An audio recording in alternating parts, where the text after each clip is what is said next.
আমাকে বলেন যে দেখেন ওই সংবিধানের আর্টিকেল 47টা পড়ে দেখবেন, এই যুদ্ধ অপরাধ কিচ্ছু করতে হবে না, একটা রিটা পাট করে চলে যাবে।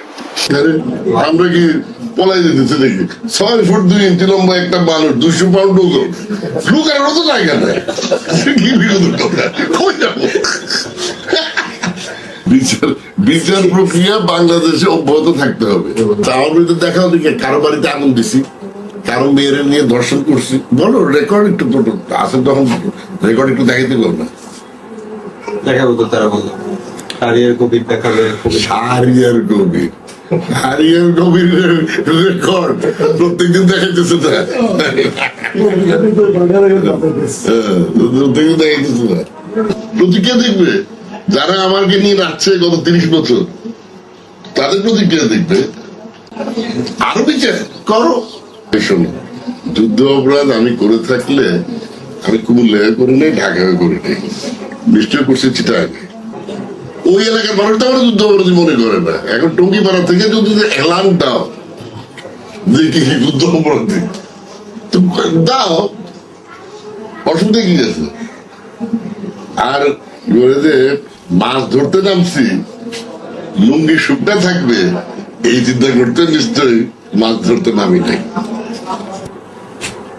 এটা তো ওই দরখাস্ত তো হবে না, বিচার করে করবে, অসুবিধা কি?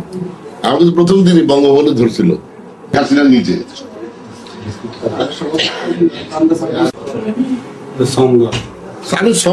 বাক্সর মতো গলা পর্যন্ত এখানে ইয়ে করে রাখে না, থেকে বলে, হ্যাঁ ওইটা মুক্তিযুদ্ধ জাদুঘরে দেখবা, ওটা লেখা আছে এটা বলে পাকিস্তান আর্মির বলে গিয়ে টর্চার চেম্বার। তখন তো বাঙালি এই জিনিস দেখে নাই, সারা বাংলাদেশের মধ্যে একটাই আসছিল এই যে বাড়িতে, ওটা লুটেছে, ওটা ধরে নিয়ে আইনা রাখছে মিউজিয়ামে, এটা বলে পাকিস্তান আর্মির টর্চার চেম্বার। আর কি কি ডকুমেন্ট আছে কও, আমি গাইড করে দিচ্ছি। এখন আছেন সত্যরঞ্জন সিংহের ছবিটা একটু দয়া করে নির্বাচন কমিশনে গিয়ে একটু দেখেন। 79 সালে উনি আমার নির্বাচনে প্রস্তাবক ছিলেন, একটু দয়া করে ওইটা একটু চেক করে নিয়েন। চার্জশিট তো আমি দেখিও নাই, আমি মামলাও দেখি নাই, তো চার্জশিট যদি থাকে তো কার্যক্রম স্থগিত হলো কেন? আমি স্থগিত করেছি। 73 সালে তো আওয়ামী লীগ ক্ষমতায় ছিল, 73 সালে তো আওয়ামী লীগ ক্ষমতায় ছিল, তাহলে আওয়ামী লীগ তখন কার্যকরী করলো না কেন? 96 সালে আওয়ামী লীগ ক্ষমতায় এসছে, তখন এটা কার্যকরী করলো না কেন? আজকে হঠাৎ চেতনা বেড়ে গেছে। আমি তো অভিযোগ করি নাই, প্রফুল্ল সিং তো আমার বিরুদ্ধে অভিযোগ করে নাই। প্রফুল্ল সিং বলছে সে শুনেছে, আমিও বলছি আমিও শুনেছি যে প্রফুল্ল সিং এই আমার বাবার হত্যাকাণ্ডের সঙ্গে জড়িত। যে ওনারা ব্যস্ত আছেন, কে কি শুনেছে, কে কি পড়েছে, কে কি দেখেছে, এর মধ্যে কিন্তু তারা নাই।